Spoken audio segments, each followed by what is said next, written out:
if it's good or when you're ready, basically, and we'll be good to go. Okay, so this is Pokemon Yellow, everybody. And right from the start, you'll notice that I'm getting myself a one-character name. That's just to save some frames later on. And then, so we'll get this, and we'll name him A. A is just the first character. It doesn't really matter how I name him. I could have actually named him B for BSG, but, you know, minor stuff. And then I'm gonna give the rival a very specific name. I'm gonna name him MN Space. Now that won't be relevant for a while, but near the end of the run that'll actually be important. Now out of safety, we're gonna get this scrub potion over here. We generally don't need it, but you know, just to be safe, it is a marathon after all. And with that, we're gonna go explore the world. Let's go out there and see what there is to explore. And Oak stops us. You know, Oak, he knows the dangers that are ahead, so he's I guess he's just gonna protect us here. And so we're getting into this encounter with a wild Pikachu. There's no Pikachus around here whatsoever, but somehow we still get into an encounter with it. Like, apparently that Pikachu was exploring as well. It's weird, but we'll go with it. He catches the Pikachu, so we're fine. And let's move towards the lab. Now, while this guy moves around, I can probably explain a little bit of how we're gonna do this. So this isn't your regular glitchless run where we try to beat the game without like any weird stuff. We're actually gonna use some pretty intense glitches. The first 10 minutes of the run will be pretty much a glitchless run, but after that, it's you know, some fun stuff is gonna happen. First off, we need a Pokemon though. He only has one left, so we can luckily grab that. And the rival takes it. You know, the rival, he's still a jerk. Hasn't changed since Red and Blue. So he takes the one Pokemon left. You know, but we're fine. Oak just caught this one Pokemon that we might be able to use. He's willing to give us that wild Pikachu. It's not exactly tame yet, but it doesn't matter. Again, giving him a one-character name. And now we're entering one of the hardest fights in the game. This is probably like the third hardest fight, I'd say. I feel like I've done this before. Is that just me? Oh well, it doesn't matter. So this Eevee, he's got a couple of pretty strong moves. He's got Tackle, which can deal a ton of damage, and he's got Tail Whip to drop my my defense. So this is actually looking like the exact same fight as before. So let's okay. Double Tail Whip is fine. Ideally, I'd win the fight. Winning the fight is slightly slower than losing it. Ooh, the para hacks right there. This is looking good. So, oh, that range though. -3 defense. Will I even live? Okay, I will. Fine. Good. We win the fight. That was a pretty bad fight, but I've won, and that's ideal. Ideally, you want to win that fight. It makes the later part of this run a little bit less RNG heavy. It is slightly slower, but in the long run, it pays off. Plus, we also get 175 extra money. You know, that's useful. Now, for some reason, this Pikachu, he doesn't really like being in the ball, so he's just gonna walk around. He's just gonna chill behind us. It doesn't really matter. That can be, like, I can bonk into the Pikachu. That might happen at some points. There is a way to avoid that by holding B while I pass him. For some reason, at that point, you won't bonk into him for some reason. It's weird. It's, you know, Pokemon Yellow. Thank you, dude. What a game. So that guy standing in my way right there. Now, while going through Route 1, I'm actually hoping to get into an encounter with a level 2 or 3 Pidgey. If so, I will kill that, because that's going to guarantee that I get level 7 off of the Caterpie instead of level 6. Saves a little bit of time, and mostly just adds to the safety of it. We're going to get the parcel, so we need to deliver that parcel to Oak. It's, you know, minor little fetch quest, but we can't really progress without. So we'll just head back towards Oak's lab. Like I said, this part is pretty much a glitchless run so far. There will be some things later on where it's starting to go a little bit weird, but for the most, we're gonna do this pretty legit. We're gonna, at least up to Misty, I feel like we can do it pretty legit. We might need to catch something else later, because, you know, a Pikachu doesn't really hold up well. But other than that, I think we can probably make it to Misty. Now, while I'm in the lab, I'm going to stand behind Oak instead of in front of him. That's because the rival, when you walk behind Oak, he's got 2 tiles less that he needs to walk. He spawns on the bottom of the screen. So now it's only 2 tiles instead of 4, and the rival walks very, very slowly. So by standing behind Oak, I save a couple of frames. In red and blue, you can stand on the left of him, but that would give me an animation with Pikachu here, so it would actually lose me time if I were to do it on the left of Oak. Because, you know, Pikachu would have to get out of the way, otherwise the rival couldn't reach him, and that gives a weird animation that I really don't want to watch, because it's slow. And with that, we're gonna go on our quest to catch all Pokemon. Now, unfortunately, ain't nobody got time to catch all Pokemon. That's a different category. It's like 2 hours longer than this. So, that might not be what we're gonna do here. Ooh, the level 5 Pidgey. That's actually a very rare encounter. Level 5 is the rarest encounter in this grass, I believe. We need a level 2 or 3 still, which is... I kind of want to get that encounter before I get out of here. Okay, can we get that on the last tile? That'd be pretty hype. It's a Pidgey. You know what? We'll kill this. We'll kill this. It's not ideal to kill a level 4. Or I just... Wait, I got that? That's actually not an easy range to get. That's very rare to one-shot a level 4. So I guess we got lucky there. That'll be helpful later. Now this guy, he's had his coffee, quote-unquote coffee, I should say, because in the Japanese version, it doesn't exactly say coffee, but you know, Nintendo censorship and all that. He's gonna show us how to catch Pokemon. So he takes the Pokeball, throws it at the rat, and the rat decides, nope, he's gonna break out. So that was how we catch Pokemon. Apparently you just throw a ball and hope it breaks out? I don't know if that was a good tutorial. I don't know if I completely understand how to catch it, but I guess. So you take another potion. All of those potions are just for safeties later on, because we do need some safety. There's some pretty difficult fights coming up still. 3 fights in particular. 1 will be here in the forest, and then 2 after the forest. Once we get through those fights, we should be good to go for the remainder of the game.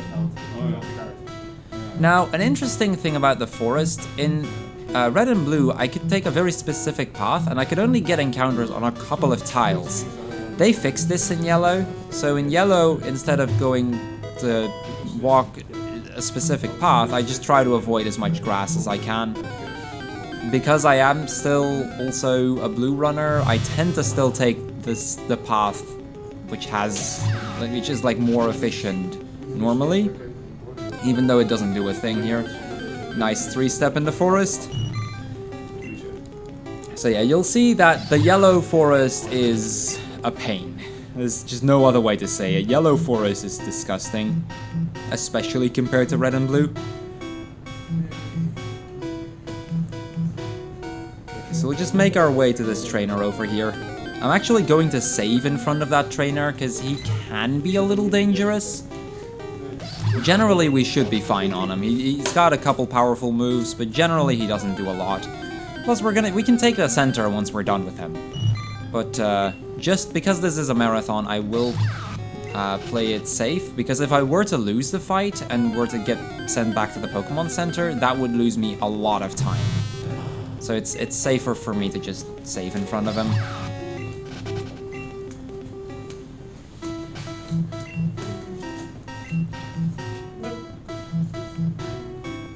So yeah, marathon safety save there. We're gonna grab this potion, and we're gonna go into this fight. Now this Caterpie, he's only got 2 moves. He's got String Shot, which drops my speed, and he's got Tackle. And Tackle, well, I mean, it's a level 10 Caterpie against my level 6 Pikachu. So you might be able to imagine he can deal some very serious damage. I'm using 1 Growl. That effectively removes 1 to 2 damage per hit. Also, he missed there, that's very good. So yeah, that makes this fight a lot more safe. Okay, nice String Shot. Take this for A crit shouldn't kill me from here. Okay, fine. This Caterpie has killed me in runs before just by critting me 3 times in a row. You know, that happens. But we're good to go. I've actually got really good health. 23 HP is a really good value. Which that makes the next fight a lot more safe. Because this next fight, I'll explain the fight when we get there. But this next fight, it can be a little bit tricky to get through. And there's actually 2 fights in a row that I need to figure out now. Like, I need to pass both of those fights. If we get past both, we're good to go. It's just end of story, you know? From there on, it's just a matter of time. And I can't really die to anything. If I do mess up, or if I do die on either fight, I will have to redo both of the fights. That's really the only reason why my estimate is up to 45 minutes. Because that accounts for at least dying there once. So if we don't die, maybe we can save back a little bit of that time we lost through the blue screen just now. So we're gonna get 2 escape ropes. I'm gonna get 10 Pokeballs. Had I lost the rival fight, I would have only been able to buy 9. So that's 1 bonus of winning the rival fight. And an antidote. Because, you know, poison and stuff. It's all scary. And with that, let's go back into the forest. We still only have a level 7 Pikachu. And that's not really something I can beat up Brock with. I mean, I can try, but I've got Thunder Shock, which doesn't do anything. I've got Growl. I guess that drops his attack, so it stalls the fight, but that would only make it slower, so that doesn't help. And I've got Tail Whip. That would drop his defense, but if I've got nothing to deal physical damage with, then that doesn't help me much either. So we're gonna have to, I guess we're gonna have to quote-unquote grind a bit. I've actually got a really special grind for this game planned. But for that I need to go to oh wow, this forest right now. Well, at least we didn't drop a single frame yet. So for that I actually need to go to a trainer we passed on the way. It's a trainer that... It's a trainer. He's only in the yellow version, and because of that, this next setup, it's only possible in Pokemon Yellow. We can't even do it in Red and Blue. Seriously though, this forest. This is what I mean when I say Yellow Forest is disgusting. It's just you lose so much time to encounters here. We'll get rid of that Pikachu cry animation very soon, if we can get through this at least. So while we walk through this part, I guess it's time for me to explain a little bit of what I'm going to do here. So I'm going to go to this trainer, and I'm going to go the furthest away from him as I possibly can, but still in line of his sight. That's just outside of... He will just be outside of the screen. And I'm going to set up a glitch called a trainer fly. Also, I'm going to save here because, like I said, if I die, I need to reset to this point. So everything up to the next... everything up to the next, like, 5 minutes, I can just lose in an instant. So we'll save here. Opening my menu here, and what that does is it causes me, like, I'm using an escape rope to go out of the forest, and at the same time I'm triggering the fight. So the game thinks I'm in a battle right now. It thinks I'm fighting that one trainer, but clearly I'm walking around in Pewter City. So with that, you know what? Let's screw that fight. We're already. Oh wow, movement, please. Thank you. So with that, we're gonna let's fight Brock's scrub trainer first. Let's see if we can at least beat him. Now, like I said, I only have Thunder Shock, which doesn't do a lot. Tail Whip wouldn't do a lot, but Growl, maybe Growl will work. So we'll growl this Diglett a few times. Specifically, I want to drop his attack 6 times, so he'll start dealing quite a bit of damage there. That's 1 Growl. His crits do anywhere between 11 and 12, too, so I'm going to heal up here. That might make this fight a bit slower, but generally it makes it a lot safer, because if he were to crit, I wouldn't die at least. 3. 4. Okay, another safety potion. We've got enough potions for this, so I'm gonna take this fight as safe as I can, because this fight is very deadly. Because I need to get 6 off. Okay, 5, 1 more, and we'll be good to go. Those growls are actually very important to me. There is a little Pokemon later on that we're gonna catch, and I can't do that well, I could catch it on a higher level, but it would kind of beat the purpose, but I'll explain that when we actually have that poke. Now I'd ideally want him to crit me so that we just die here. Unfortunately, he doesn't really seem to want to do that. This thing has like a 22% crit chance, by the way. So just to give you an idea of how much he's stalling right now. Now watch his last move be a critical now that it doesn't matter. Called it. Oh, Pokemon's fine. You lost to a Diglett. So we're gonna talk to this sign here. That tells us that we can heal our Pokemon there. We just healed up though, but you know, that might be useful to know later. It's good information. And without, I suppose we gotta go back into the forest, like we can't even beat Brock's scrub trainer. We found a Pokeball? Okay, that's fine, I guess. So, there's a 20% chance I need to reset the fight if I crit here. If I crit, I just need to reset. End of story.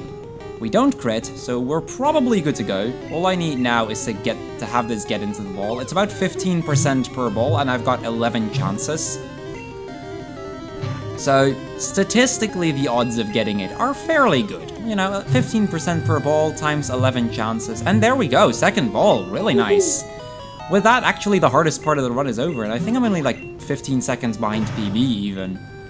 My PB has a 15-minute, or a 3 encounter Mount Moon, so there's no way I'm beating that, but still. So I got a level 1 Gengar. That Gengar would have been level 7 had I not growled a Diglett, and I needed to be level 1 for a very specific glitch that I'm gonna show off right now. So you see this level 1 Gengar, he's like, that's not gonna work on this Caterpie. Let's switch out to Pikachu, grind up the Gengar a bit, because we need like a somewhat decent level poke, right, if we want to kill Brock. Level 1 isn't gonna do that. So let me get him some experience, level him up a bit. Maybe that'll give me some levels. Gengar grew to level 100. Yeah. So what I did there, it's called EXP underflow. So the game expects, or no, in this game there aren't any level 0 or level 1 pokes. That didn't exist in Gen 1 yet.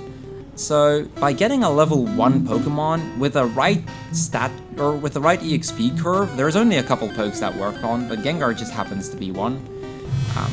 When I get it experience, but not enough to level 2, the game thinks, okay, wait, you're not getting to an existing level.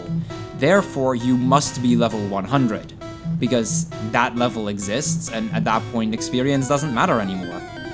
So because this Gengar was level 1, and I got him 11 experience points, which is not enough to level to 2, I overflowed it and got him into level 100 instantly.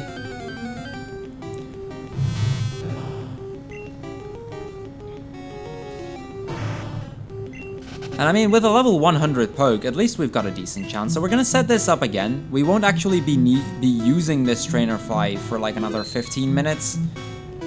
But we do need it near the end of the run. So I'm gonna escape rope out. He sees me again. Now, one little problem we run into here is that at this point I can't talk to anyone. I can't open my menu and I can't talk to anyone. But in order to trigger the fight with Brock, I would need to talk to Brock. Also, if I walk right in front of somebody and he isn't able to move, I would hard lock the game and it'd just crash and we'd have to restart. So we're gonna move here, we're gonna fight that scrub trainer again. Let's try to get our revenge on him for killing us earlier. Let's see if we can beat him up now. We now have a second Pokemon, maybe that will be strong enough. So here's that level 9 Diglett. Let's lick it, because you know, that's a smart idea. Let's Diglett down. So yeah, from here on, we'll pretty much be beating through the game with this Gengar for a good bit. We'll try to make it to Cerulean this way. In the meantime, I need to be sure that I have 6 items by the time I get to Cerulean. The TM from Misty has to be the 6th item in my inventory. Because I bought that antidote earlier, that will count as my 6th item. And I should still have enough potions to work with. So we should be good. So let's do the first gym. It's about time. We're almost 20 minutes into the game and we're finally getting to this gym. Jeez, this is almost slower than Glitchless. I guess this is slower than Glitchless even. Well, let's just get this over with quickly, because we gotta catch up some time here.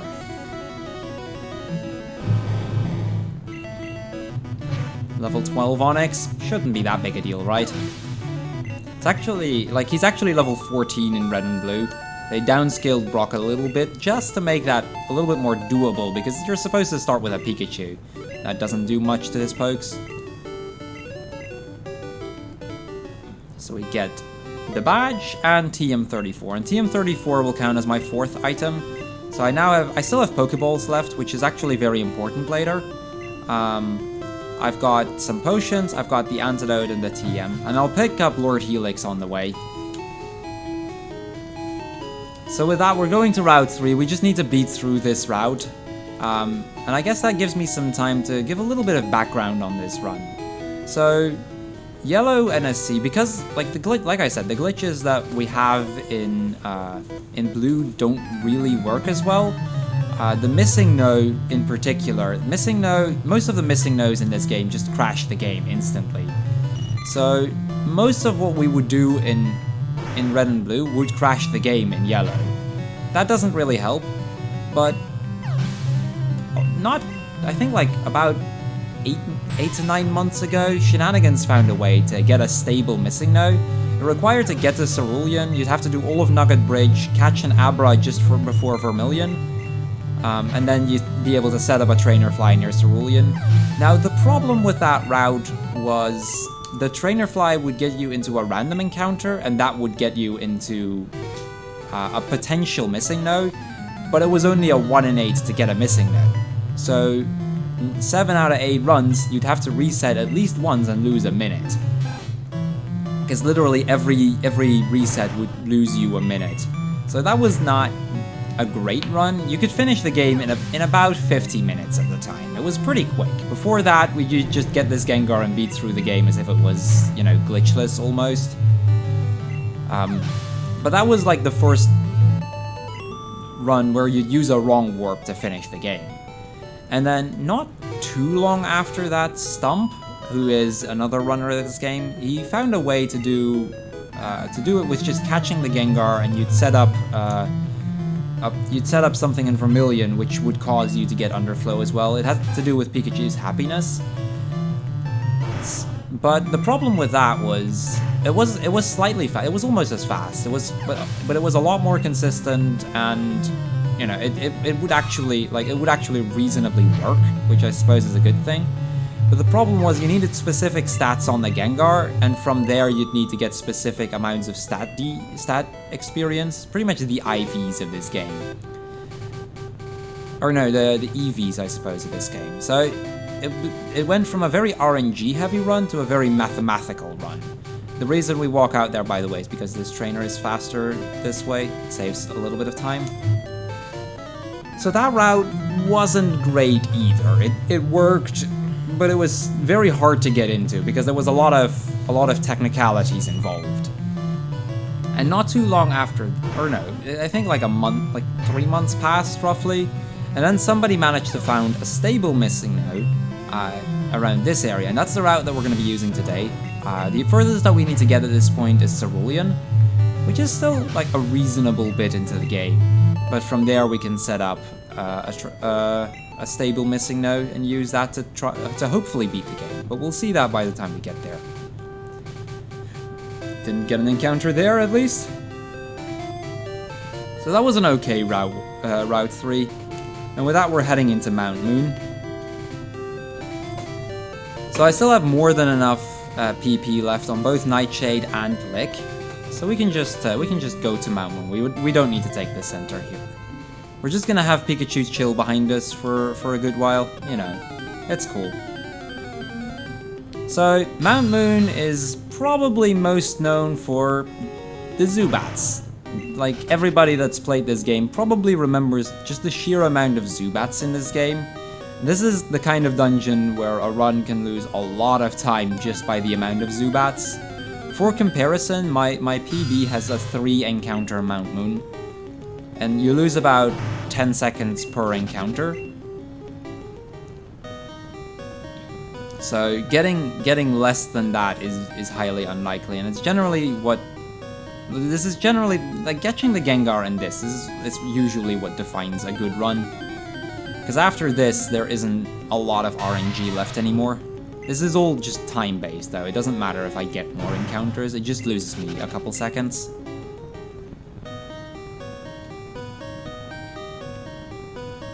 Just trying to pass up on this trainer. We don't need these guys, they're all just in the way.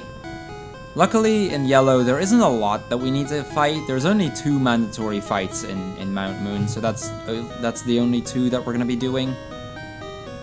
So avoid this guy. This has still been a decent moon so far, and we get to see Clefairy. World record confirmed right there. Clefairy is one of the rarest Pokemon. I believe in Red and Blue it's a 5%. In yellow, it's a little bit more common, but it's still, you know, it's still a pretty rare encounter to see. I believe we're still only at 4 encounters, so that's 5. Average is about 9. So that would still allow us 4 more encounters, or we're below average encounters here, which I suppose is good, because that just means we save time. Now that I say that, I've probably jinxed myself knowing this game, but that's fine. We're almost at the end anyway. Now, an interesting thing about those encounters is once I get into an encounter, the next 3 tiles, or it takes another 3 tiles before I can get another one. So, like, you can't get an encounter every single tile here. I'm gonna fight this super nerd. He doesn't want to share his fossils. But among those fossils, and this is really important, among those fossils is Lord Helix himself. So if anyone is in chat, please spam the emote. What is Praise it? Helix. Praise Helix. Praise it. Yeah, that Praiselet. Spam that in chat. We need to praise Lord Helix right here. He's the god of this game.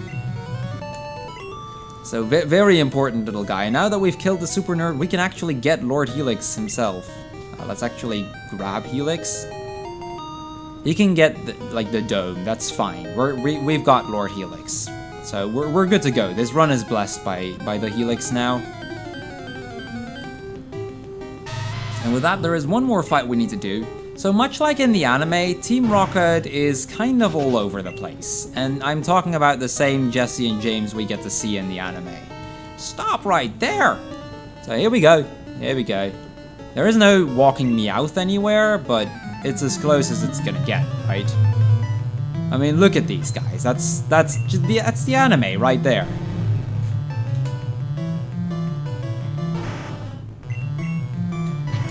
Now I'm gonna have to switch to Nightshade on the next move. So Ghost type moves don't do anything to normal and Psychic types, but since Nightshade does set damage, namely my level, so 100 damage, I am able to use Nightshade to kill normal types, because for some reason that still works, even though it's also a Ghost type move. So for any Psychic and normal type I can use Nightshade. In addition, it doesn't even lose that much to use Nightshade, because you can't crit with it. But the disadvantage is the text of Nightshade is longer, which is why we use Lick as much as possible. I mean, Lick is only 4 frames, and Nightshade is 6, so I lose a 10th of a second every time I use Nightshade, assuming Lick wouldn't have crit. Just minor little time save. It's really just 6 frames, but those 6 frames tend to add up. And with that, we enter Cerulean City. Let's go straight for the gym, shall we? I think we can probably beat. Oh, dude, get out of my way! I think we can beat this gym leader. Let's see if we can succeed at that. Okay, I'm actually gonna have to focus a little bit on the Misty fight, because there's a really important thing I need to do there. If I don't do it, the run is done. Like, can't finish anymore. So it's very easy to do it. It doesn't require any weird inputs, but it is important that I don't forget to. So we lick the Goldeen. Yeah, we'll lick it, and somehow that'll kill it. It's, you know, Pokemon. We'll just have to go with it. Cool, don't forget to do the thing. What thing? That thing. Don't forget.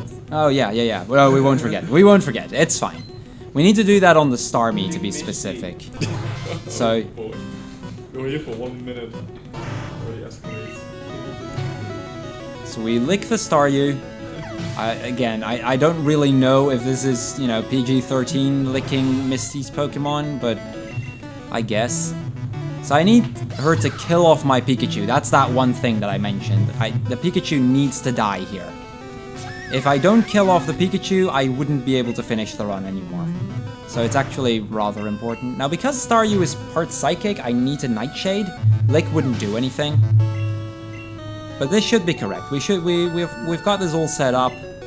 We've licked all of Misty's, or we've licked one of Misty's pokes at least. Pikachu isn't gonna chill behind us anymore because he's kinda dead.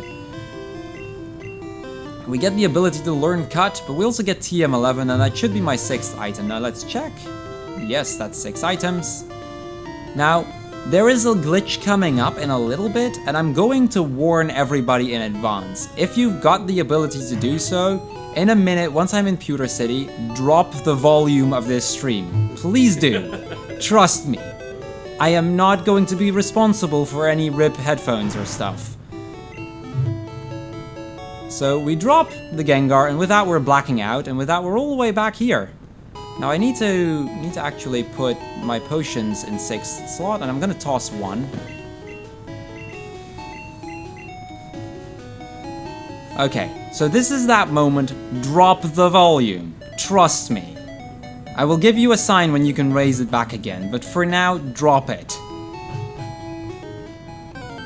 So we're getting into an encounter here.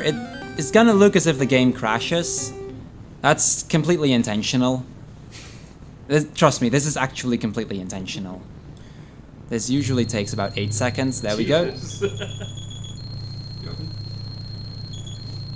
Don't make me say I told you so. Don't make me say it. Holy shit. So we're gonna tail whip this missing now. I want him to damage me. That's kind of a shame that it missed. I would have won if it had hit. So because I got the missing no, I now have 129 potions. And we're gonna use 2 of those in this fight, and then we're gonna catch the missing no. Once I've caught the missing no, it's safe to raise the volume again. So give it like 10 more seconds. We're gonna throw a Pokeball at it. That's going to catch it. It's guaranteed to be caught. It's a Rhydon. He's named Master Ball Antidote. Some weird stuff is happening. We're gonna save and reset here. You don't actually need to reset, but because I'm used to resetting there because of 151, it's a little bit safer, because the timing for going up is kind of tight. And if I would be wrong, I'd crash the game, and I don't want to do that right now.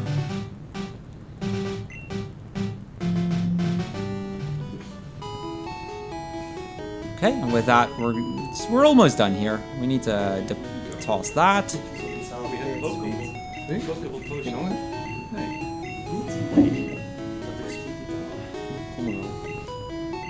Okay, just to double check. Okay, I need to toss 1 more stack.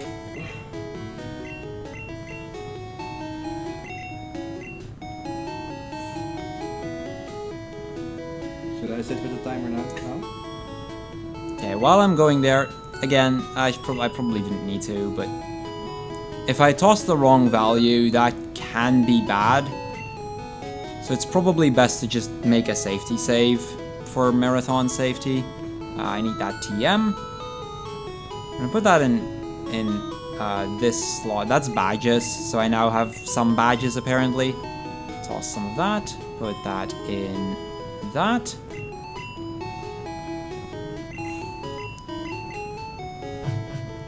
And with that, we're in the Hall of Fame. So yeah, that basically sums up Pokemon. Time is coming up when I fade into the credits. So get ready on time. Quick. So we've got our level 7 Pikachu, very powerful Pokemon. Okay, get ready on time. We've got Master Ball Antidote, our sweet old Rhydon.